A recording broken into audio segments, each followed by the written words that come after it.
स्वागत है आपका एबीपी न्यूज में। आपके साथ मैं हूं नेहा पंत।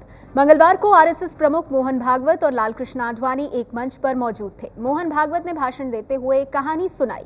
कहानी का सार ये निकला कि बीजेपी को आडवाणी की जरूरत है। राजनीतिक मायने ये निकाले जा रहे हैं कि जब मोदी पीएम के घोषित उम्मीदवार हैं तो मोहन भागवत ने क्यों कहानी सुनाकर आडवाणी की अहमियत बताई।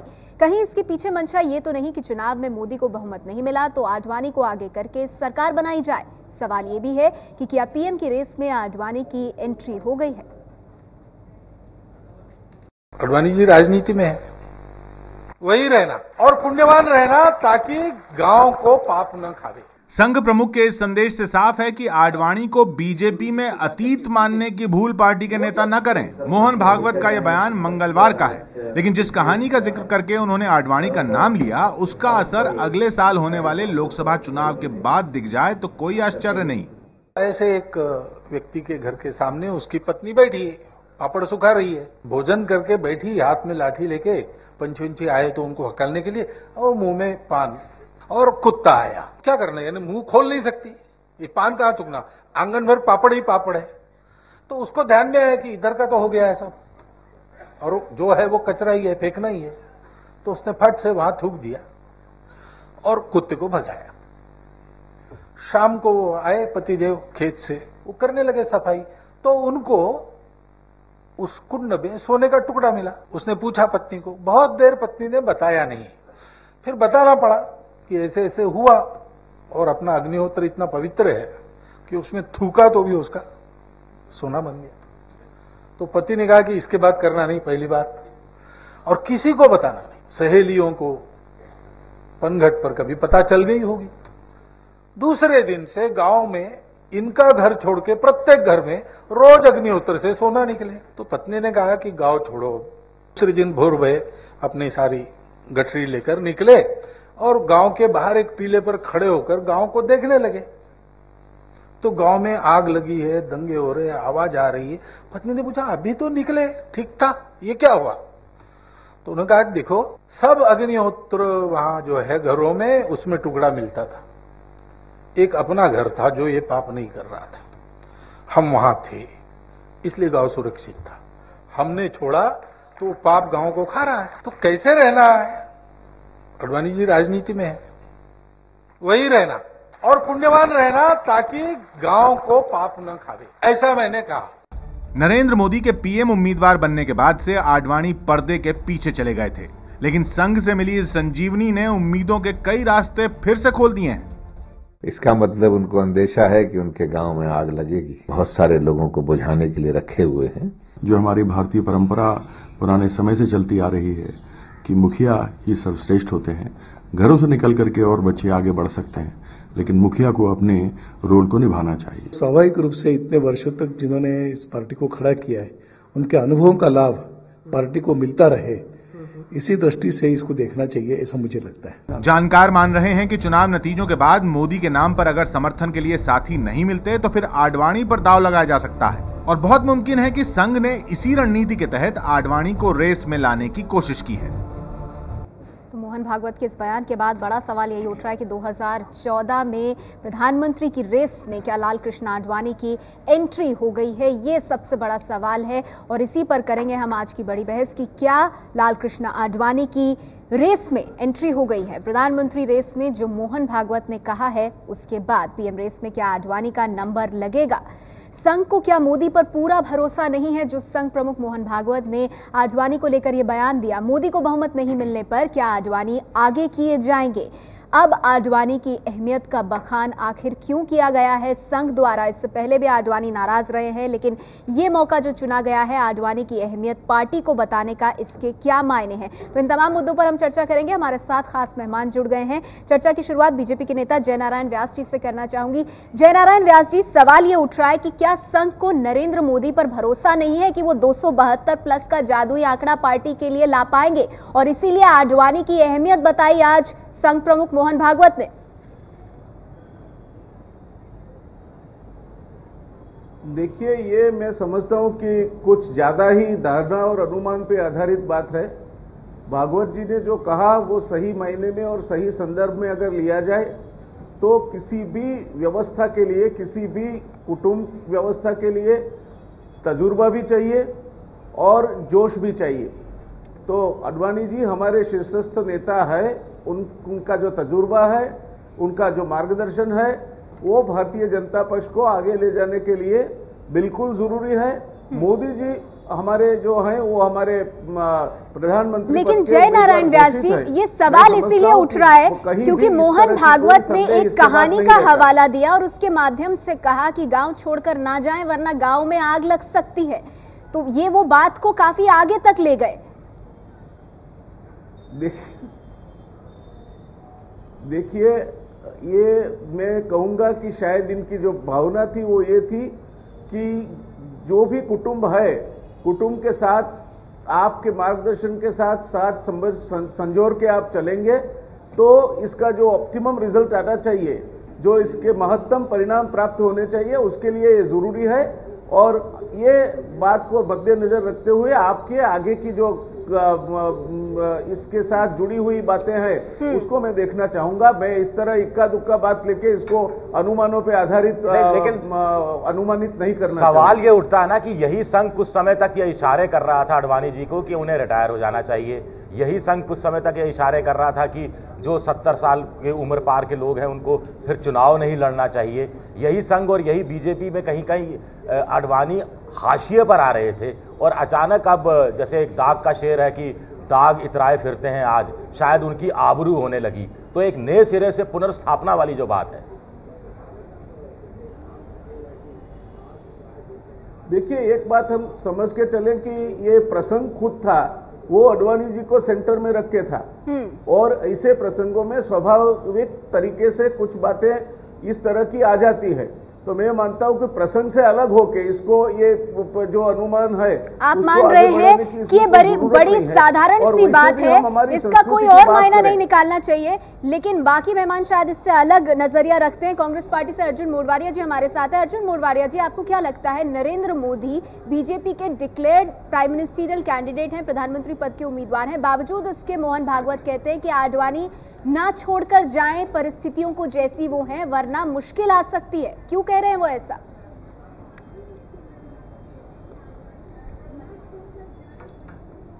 देखो, ये जो भारतीय जनता पार्टी है वो उसमें कोई स्वतंत्र डिसीजन कोई अकेले कोई नहीं ले सकते। सब लोग जानते हैं कि असली खिलाड़ी तो आरएसएस है, मोहन भागवत है। नहीं तो अभी तक तो ये बात चलती रही कि आरएसएस तो सांस्कृतिक संगठन है, राजनीति से कोई लेना देना नहीं है। लेकिन जब भी राजनीति का खेल आया तो असली खेल तो आरएसएस खेलता रहा है। और आरएसएस के ये जयनारायण जी भी ये नहीं कह रहे हैं कि भाई मोहन भागवत को क्या हक है, वो तो भारतीय जनता पार्टी ने तय किया है और हम ही आगे बढ़ेंगे। लेकिन असली खिलाड़ी वही है। और असली खिलाड़ी जब बोल रहे हैं कि कठपुतली कौन सी आगे आएगी, वो खुद ही कह रहे हैं कि भाई ये पुरानी हो गई है आडवाणी जी की कठपुतली, लेकिन हम उसको आगे ला जा सकते हैं। तो ये भी हो सकता है। सवाल ये है कि ये घमासान कुर्सी का है, बीजेपी में प्रोग्राम का नहीं है।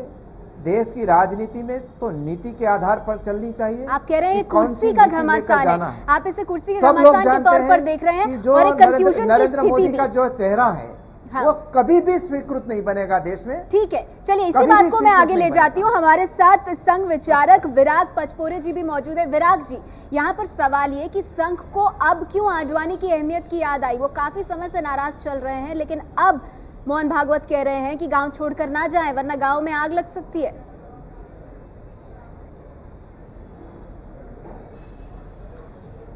मैं इसको जरा दूसरे ढंग से देखता हूं।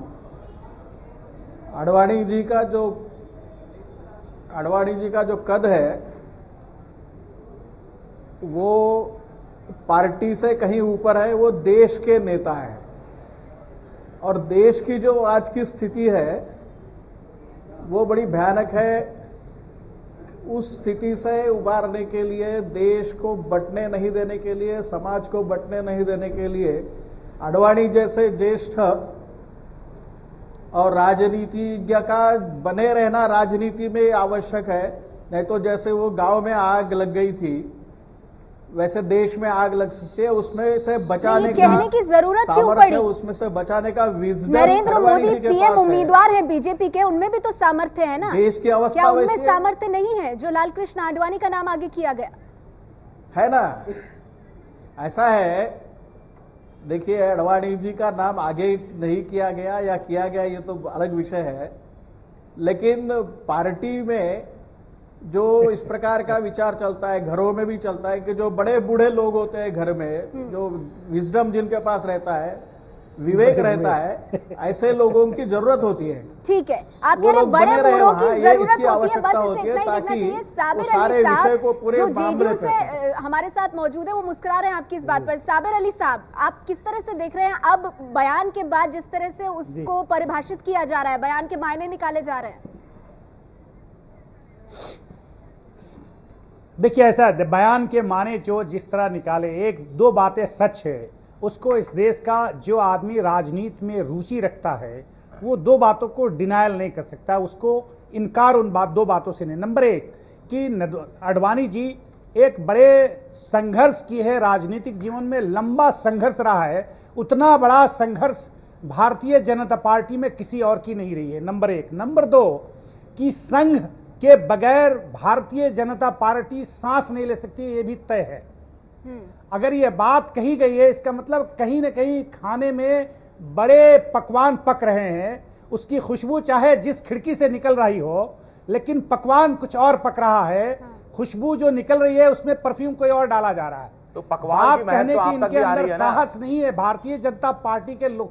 साबिर अली साहब, पकवान की महक तो आप तक भी आ रही है। ये तो बात आपने भी कहा था पार्टी को बीजेपी से रिश्ता तोड़ते वक्त कि नरेंद्र मोदी को क्यों आगे किया, पार्टी में अच्छे नेता आडवाणी जी हैं, सुषमा जी हैं, इनको अगर आगे रखते तो हम बीजेपी को नहीं छोड़ते। यानी आपकी वापसी की एक गली कहीं ना कहीं खुलती नजर आ रही है। 200 बार मैं 200 बार इस बात को कहा, मैंने तो 200 बार इस बात को कहा, आज भी कह रहा हूं कि भारतीय जनता पार्टी में ऐसे सक्षम लोग थे इस देश में, उनसे ज्यादा अनुभव और उनसे ज्यादा अच्छा काम करने की जिनके पास सलाहियत है, इसको कौन इनकार कर सकता है? हमने खुद कहा और आज भी कह रहा हूं और कल भी कहूंगा। हाँ। जो सच बात हो वो कहने में कोई हिचकिचाहट हमें तो नहीं है। ठीक है, और क्या इस बात को संघ भी समझ रहा है? सवाल ये है, और इस वजह से इस तरह का बयान सामने आया है, इसके क्या मायने निकाले जाएं? क्या आडवाणी की एक बार फिर से 2014 की रेस में एंट्री हो गई? इस पर आगे भी चर्चा करेंगे।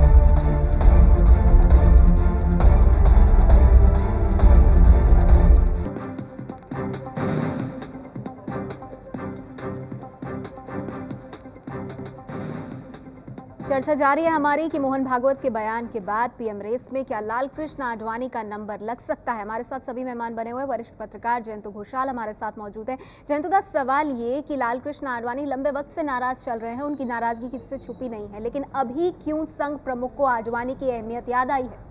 देखिए, मुझे लगता है अभी तक जो चर्चा चल रहा है उसमें मुझे अच्छा लगा विजय विधि का जो सवाल, जिसका जवाब नहीं मिला विजय को।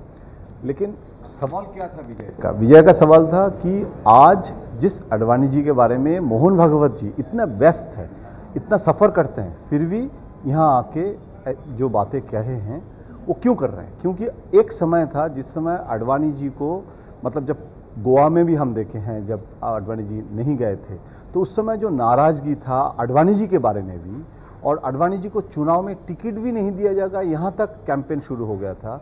उस जगह आज मतलब ये अनुभव है संघ का भी कि बिना आडवाणी चुनाव लड़ना ये बैड स्ट्रैटेजी। देखिए, आडवाणी जी ऊंचे कांत के नेता है जो बीजेपी को आज बनाया 2 से 200 तक ले गए थे, उसको आप अगर भूल जाएंगे, भूल सकते हैं, चर्चा नहीं कर सकते हैं, लेकिन आडवाणी जी अगर डिसिडेंट लीडर बने, अगर मतलब उसमें आडवाणी जी का क्या लाभ होगा वो अलग बात है, लेकिन पार्टी का नुकसान हो सकता था।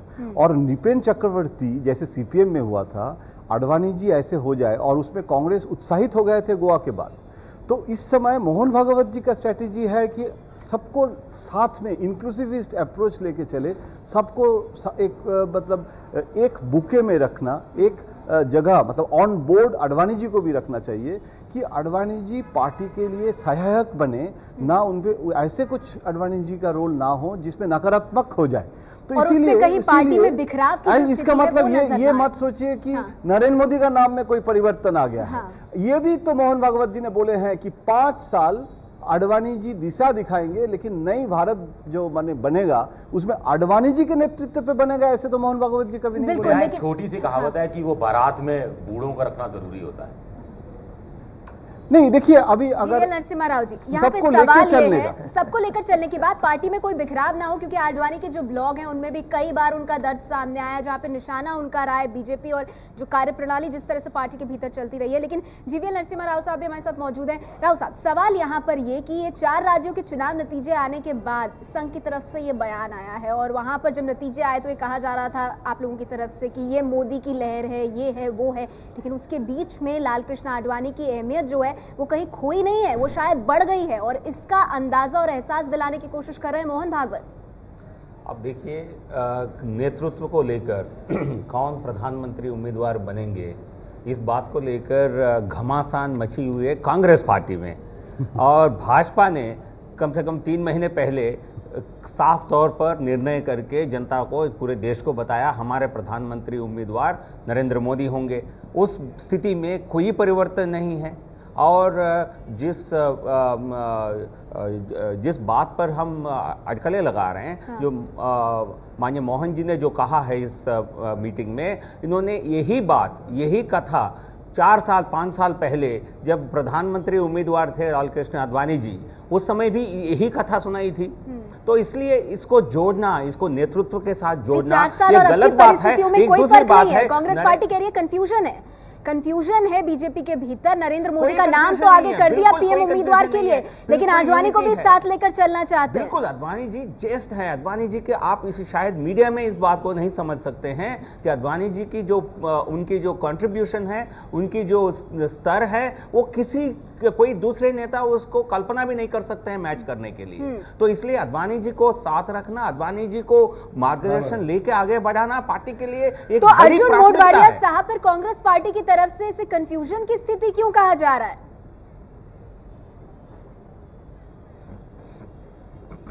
देखो, कांग्रेस में कभी कंफ्यूजन की स्थिति रही नहीं। यहाँ कभी होड़ नहीं मची। यहाँ प्राइम मिनिस्टर कौन बने, यहाँ तो गद्दी छोड़ने की होड़ होती है। भारतीय जनता पार्टी का संस्कृति ऐसी है कि जहां जो बेटे हैं बाप की छाती पर बैठकर गादी लेना चाहते हैं। गुजरात में केशुभाई पटेल जैसे बुजुर्ग लीडर थे, उसकी भी जरूरत थी, लेकिन वहाँ कैसे सकती है? वो कहते रहे कि मेरा गुनाह क्या है, मुझे हटाया जा रहा है। अर्जुन मोढवाडिया साहब, आपने ऐसी बात कही है जिस पर सब मुस्कुरा रहे हैं। अब इस मुस्कुराहट के पीछे क्या कारण है, उस पर आगे चर्चा करेंगे। एक छोटा सा ब्रेक, हम जल्द लौटते हैं।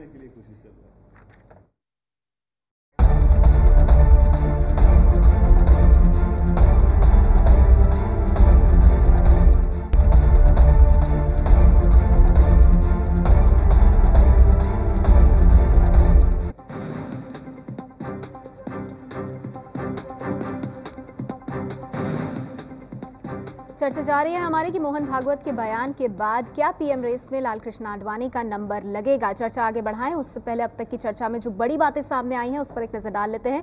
बीजेपी से जयनारायण व्यास जी का मानना है कि बीजेपी सबको साथ लेकर चलती है, आडवाणी का मार्गदर्शन मिलता रहेगा। वहीं अर्जुन मोढवाडिया जी मानते हैं कि बीजेपी में गद्दी छुड़वाने, कांग्रेस में गद्दी छोड़ने की परंपरा है। गुजरात में केशुभाई की भी जरूरत थी, लेकिन क्या हुआ? साबिर अली साहब का कहना है कि आडवाणी ने बहुत संघर्ष किया, लेकिन बीजेपी ने दरकिनार कर दिया। जयंत घोषाल मानते हैं कि बीजेपी से आडवाणी गए तो बिखराव की स्थिति बनेगी, पार्टी को बांध कर रख सकते हैं आडवाणी। तो चर्चा को आगे बढ़ाते हैं, हमारे साथ सभी मेहमान बने हुए। जयनारायण व्यास जी, तो बड़ी बात यही निकल कर आ रही है कि पार्टी में बिखराव ना हो, इसको ध्यान में रखते हुए संघ प्रमुख की तरफ से यह बयान आया है। आडवाणी किस तरह से अपने ब्लॉग में पार्टी की बातों को लेकर अपनी नाराजगी जाहिर करते रहे हो, किसी से छुपी नहीं है।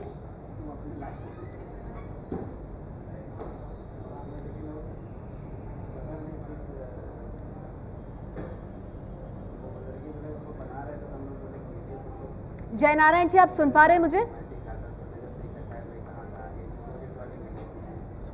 हाँ जी, सुन रहा हूँ मैं। जी जयनारायण जी, सवाल ये है कि इस बयान के जो मायने हैं, जो यहाँ पे निकल कर आ रहा है, वो ये कि रणनीति ये है कि आडवाणी की वजह से किसी तरह का विरोध ना हो, पार्टी में इस वक्त बिखराव की स्थिति ना आए, क्योंकि आडवाणी खुश नहीं है। अपने ब्लॉग के माध्यम से कई बातों पर वो सवाल उठाते रहे लगातार। देखिए, पहली बात तो मैं कहना चाहूंगा कि आडवाणी जी हमारे इतने कद्दावर नेता है कि जो पार्टी से अलग हो या पार्टी इनसे कोई अलग बर्ताव करे, वो बात स्वप्न में भी नहीं सोची जा सकती। तो ये जो धारणा है वो तो कभी सच नहीं होने वाली है। वो अपनी बातें जरूर रखते हैं और खुलकर रखते हैं, मगर उसका मतलब ये नहीं कि ये जो रास्ते आप बता रहे हैं वो रास्ते जा रहे हैं। और बाकी रही दो बातें मैं अर्जुन जी की यहाँ उल्लेख करना चाहूंगा। एक तो वो कह रहे थे कि कुर्सी की राजनीति हमारे यहाँ चल रही है, तो कुर्सी की राजनीति तो भैया दिल्ली में आप आपके साथ कर रहे हो, उसको कुर्सी की राजनीति बोलते हैं। हम हमारे मुद्दों पे आधारित राजनीति करते हैं, कुर्सी की राजनीति नहीं करते। और दूसरी बात उन्होंने कही कि उनके यहाँ बलिदान दिए हैं लोगों ने, इसलिए प्राइम मिनिस्टर के कैंडिडेट वो बनते हैं। तो बलिदान देने की अगर बात करते हैं तो आप महाराष्ट्र में एक समय पे अंतुले, उसके बाद बाबा साहब भोसले और उसके बाद चौहान क्विक सक्सेशन में बदले थे। तब नाना चुड़ासमा ने लिखा था कि in Maharashtra chief ministers come and go alphabetically. तो ये किस जमाने की बात कर रहे हैं आप? आपके यहाँ आपके वो तो कह ही रहे हैं सर, ये वो तो कह ही रहे हैं कि उनके यहाँ गद्दी छोड़ने की प्राइम परंपरा है। मिनिस्टरियल कैंडिडेट जाहिर करेंगे, आज तक आप नहीं कर पाए हैं। जयनारायण व्यास जी, लेकिन आपने इस बात का जवाब नहीं दिया कि लालकृष्ण आडवाणी अपने ब्लॉग में पार्टी की कार्यप्रणाली को लेकर बहुत सारी ऐसे बातें उठाते रहे हैं जिनसे बहुत अच्छी तस्वीर पेश नहीं होती बीजेपी की। उसको भी तो ध्यान में रखा है मोहन भागवत ने जब इस तरह का बयान दिया है उन्होंने। जिस व्यक्ति ने इस पेड़ को अपने खून पसीने से सिंचा है, उसको पूरा अधिकार है अगर हम कहीं गलती करते हैं तो हमें बताने का, उसका बुरा नहीं मानते। वो हमारे मार्गदर्शक हैं और रहेंगे। और आडवाणी जी का ऐसा लग रहा है जैसे केजरीवाल अन्ना हजारे के बारे में इन दिनों बात कर रहे हैं। साबिर अली साहब कुछ कहना चाहते हैं। जी साबिर अली साहब, मैं सिर्फ आधा मिनट की एक बात कहूंगा। मोहन भागवत जी ने आज साफ साफ शब्दों में यह कह दिया, जो बीजेपी के कैंडिडेट है to be a prime minister के लिए, उनको ने कहा कि एक शेर मैं सुना देता हूं, उसी में सब जाहिर हो जाएगा कि मैंने माना कि तेरी पतंग बुलंद हवाओं में है, लेकिन ये मत भूल कि बागडोर किसके हाथ में है। ये चेतावनी है कि मत भूलो कि डोर कहां से हिलती है। और उन्होंने ये बता दिया कि किसी भी मोड़ पर किसी भी वक्त डोर कहां है ये समझ के चलना। विराट जी, इस पर आपकी प्रतिक्रिया, डोर कहां है, कौन कितना ऊपर उड़ेगा, इस बात का अंदाजा इस बयान से हो जाता है। देखिए, साबिर अली साहब की खुद की समझ को लगता होगा, मैं दाद देना चाहता हूं, वो उनके लेकिन मुझे जो लगता है वो निजी राय उनकी है, इसलिए मैं उस पर कोई टिप्पणी नहीं करना चाहता। मैं फिर से कहूंगा कि आडवाणी जी हमारे कद्दावर नेता है, हमारे मार्गदर्शक है और बने रहेंगे, और हमें उनके मार्गदर्शन की जरूरत है। हाँ। और हम उनसे मार्गदर्शन लेते रहेंगे। उसके लिए हमें कोई और पार्टी के कोई सलाह मशवरा की जरूरत नहीं। विराग पचमढ़ी जी, जो बात साबिर अली साहब ने कही उस पर आपकी प्रतिक्रिया?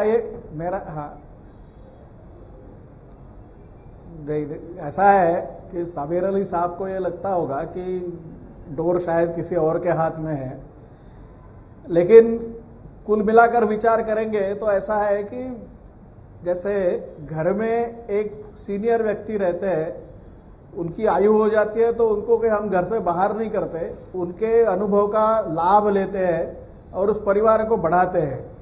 उसी प्रकार से आडवाणी जी ने जो संघर्ष किया, भारतीय जनसंघ से लेकर के बीच में जनता पार्टी और आगे भारतीय जनता पार्टी को जिस ढंग से बढ़ाया उन्होंने, उससे उनका कद बहुत अधिक बढ़ गया। उनकी जो राजकीय परिपक्वता है, अनुभव उनकी, उसका लाभ बीजेपी के नए नेतृत्व को मिले, ये उसमें अपेक्षा है और इसमें कोई गलत नहीं, मैं समझता हूँ किसी प्रकार का द्वंद्व है, लेकिन किसी विजय प्रकार का आपका सवाल विभेद तो है, यही है किसी ना कि प्रकार का गोवा में मतभेद जो है। कार्यकारिणी की इस बैठक प्रकार हुई, की उसके कोई बाद बात दिल्ली मुझे में नहीं जो लगती। हुआ, नहीं, जो चुनावों में हुआ, तब कहीं आडवाणी नहीं दिखे। आपको याद होगा कुछ साल पहले जब उमा भारती बीजेपी को छोड़कर गई थी, तब उन्होंने कहा था कि अटल और अडवाणी की स्थिति उन बूढ़ी सासों की तरह है जिनकी सब इज्जत तो करते हैं लेकिन सुनता नहीं है।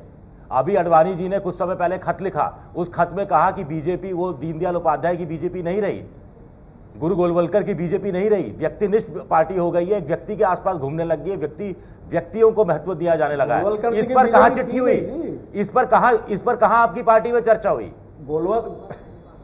गोलवलकर जी ने कोई पॉलिटिकल पार्टी नहीं निकाली। नहीं, आदर्श के हिसाब से आपके वो विचारक रहे, कोई पॉलिटिकल पार्टी नहीं निकाली। चलिए ना, ये संघ के सरसंघ बाल में बाल और खाल वाला मत कीजिए, लेकिन अडवाणी जी की चिट्ठी पर क्या हुआ? पार्टी में कोई आप इज्जत करते हैं, आप बड़े नेता हैं, उस पर आपकी पार्टी में कहीं चर्चा तक नहीं हुई इस चिट्ठी को लेकर?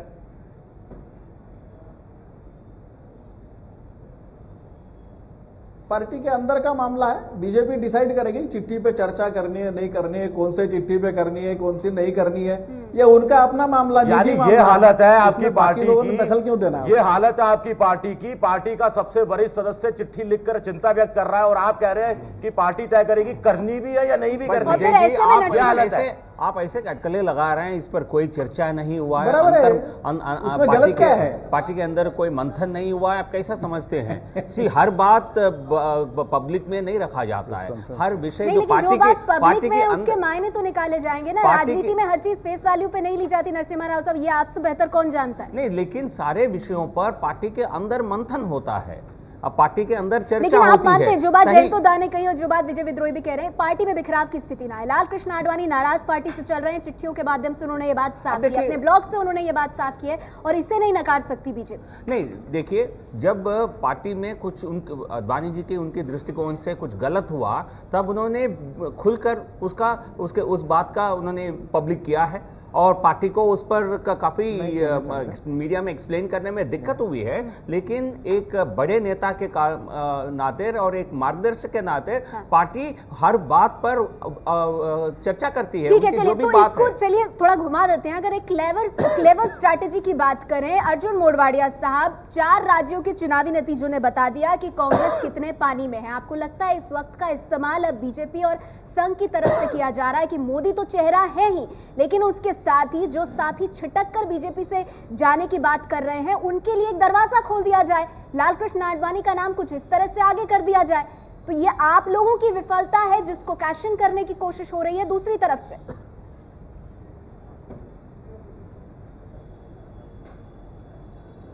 जी, भारतीय जनता पार्टी में सब लोग जानते हैं कि जहां तक नरेंद्र मोदी है वो कभी भी यूनिटी का सेंटर नहीं बन सकते, वो बिखराव का सेंटर बनते हैं। गुजरात में भी उन्होंने अपनी पार्टी तोड़ी, दिग्गज नेताओं को बाहर कर दिया, यहाँ एनडीए देश की राजनीति में आए, पूरे एनडीए को तोड़ दिया और भारतीय जनता पार्टी के जो फाउंडर मेंबर माने जाते थे वो अडवाणी जी भी नाराज होकर उन्होंने रेजिग्नेशन लेटर दे दिया, ये दुनिया के सामने है। और अगले दिनों में भी भारतीय जनता पार्टी की प्रेजेंस जिस स्टेट में है वो स्टेट के सिवा कहीं परफॉर्म नहीं कर पाते।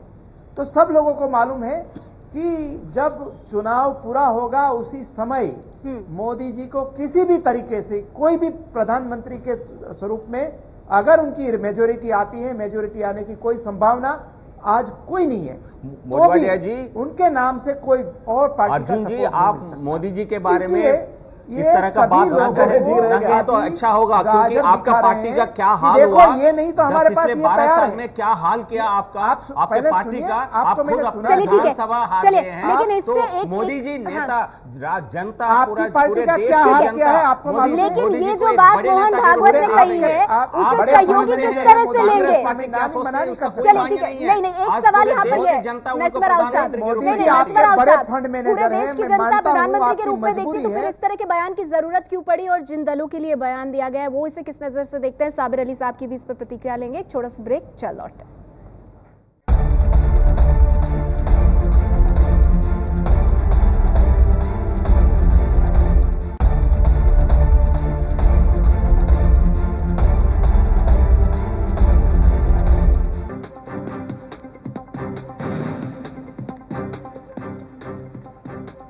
चर्चा जारी है हमारी कि पीएम रेस में क्या आडवाणी का नंबर लग सकता है। आगे बढ़ने से पहले आज के इस मुद्दे पर इरफान साहब के इस कार्टून पर नजर डाल लेते हैं।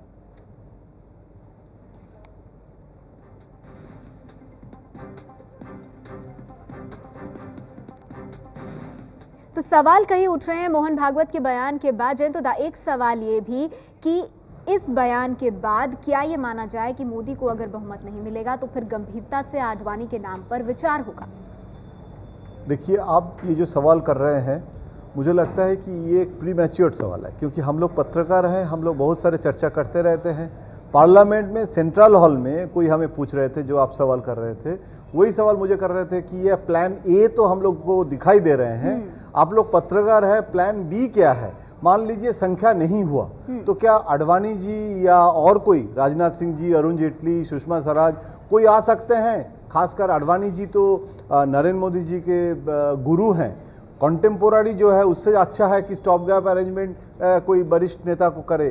तो ये सवाल हमें जब किए थे तो हमने कहा कि ये जो सवाल आप कर रहे हैं इसका जवाब हमारे पास इसलिए नहीं है क्योंकि अभी तक, लेकिन इतना तो तय है ना कि आडवाणी चुनाव लड़ेंगे। ये अब तो तय चुनाव जरूर लड़ेंगे और गुजरात से ही लड़ेंगे, ये मेरा अनुभव है। मेरा मतलब ऐसे आडवाणी जी ने मुझे नहीं बताया, लेकिन मुझे लगता है कि नरेंद्र मोदी, आप मोहन भागवत जी की बात कर रहे हैं, नरेंद्र मोदी आडवाणी जी के घर आ रहे हैं, बार बार अभी बात कर रहे हैं। इसका मतलब क्या है? देखिए, जैसे सुषमा जी भी अभी इंटरव्यू में मैं सुन रहे थे कि प्रधानमंत्री के दावेदार बहुत हो सकते हैं और बहुत सारे लोग इच्छुक हो सकते हैं, लेकिन प्रधानमंत्री के प्राइम मिनिस्ट्रियल कैंडिडेट तो एक ही इंसान बन सकता है, दो इंसान तो नहीं बन सकता है। तो पार्टी को फैसला करना है।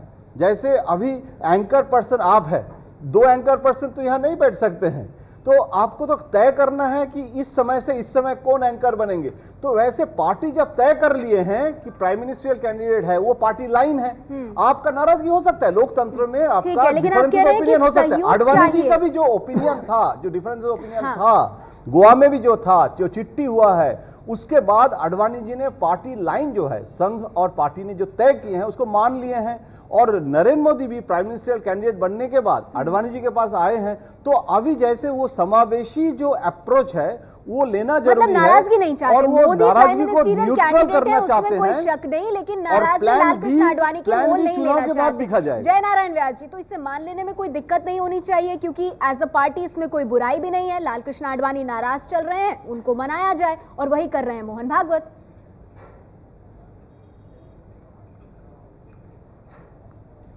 देखिए, ये आपकी मान्यता है। अगर आडवाणी जी नाराज चल रहे हैं तो अभी अभी वो रन फॉर यूनिटी हुआ, आडवाणी जी ने अहमदाबाद में झंडी दिखाई थी, मोदी जी खुद चल के बड़ौदा गए थे। ये दिखाता है कि मोदी जी के मन में आडवाणी जी क्या मायना रखते हैं। आडवाणी जी नाराज चल रहे हैं, वो अगर आपकी उनकी चिट्ठी का जवाब आज तक बीजेपी ने नहीं दिया। जब 4 राज्यों के चुनाव के नतीजे आए जय नारायण व्यास जी, द्वारा जो नीति तय की गई है, मुख्यमंत्रियों को इसका क्रेडिट दिया, लालकृष्ण आडवाणी ने मोदी का कहीं नाम नहीं लिया। तो अब नाराजगी ऐसे ही दिखती है ना, ब्लॉग उठा के देख लीजिए उनके।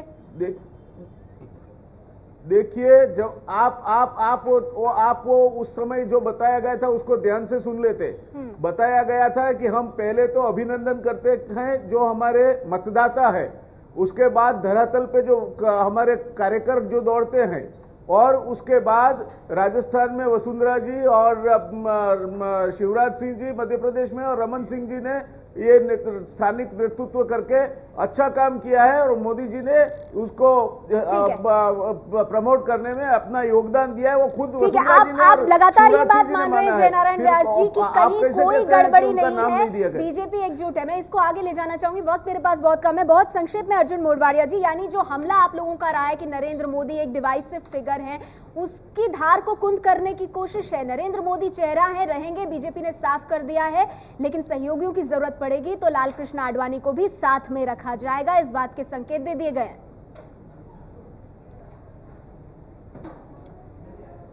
देखो, आखिरी जो खिलाड़ी है वो तो आरएसएस है, वो सबको लॉलीपॉप दे रहे हैं। और जयनारायण जी बता रहे थे अभी, तो उन्होंने चिट्ठी लिखी थी आडवाणी जी ने उस समय कि जो अटल बिहारी वाजपेयी की समय की पार्टी आज नहीं रही है, और जो हम जिस आधार पर इतनी बड़ी पार्टी खड़ी की वो मूल्यों का ह्रास हो गया है, उसका जवाब आज किसी के पास नहीं है। यहाँ सत्ता की होड़ मची हुई है। सुबह से शाम तक देखो, यहाँ प्राइम मिनिस्टर की कुर्सी की चर्चा हो रही है।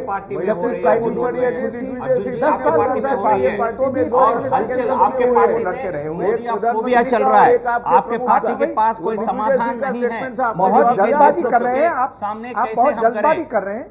बहुत देर है अभी बात, आप सुनने का आप और जयनारायण भाई दोनों में से कोई एक बोलिए। रोकना पड़ेगा आपको यहाँ पे, वक्त मेरे पास इतना ही है। लेकिन सवाल यही है कि मोहन भागवत का ये बयान जो इस वक्त पर आया, जिसमें आडवाणी की अहमियत को उजागर किया गया है, उसके क्या मायने निकाले जाए। पीएम रेस में अगर मोदी नहीं तो क्या किसी वक्त आडवाणी शामिल हो सकते हैं, ये सवाल जरूर खड़ा हो गया है। शुक्रिया आप सभी मेहमानों का हमारे साथ आज की इस चर्चा में जुड़ने के लिए।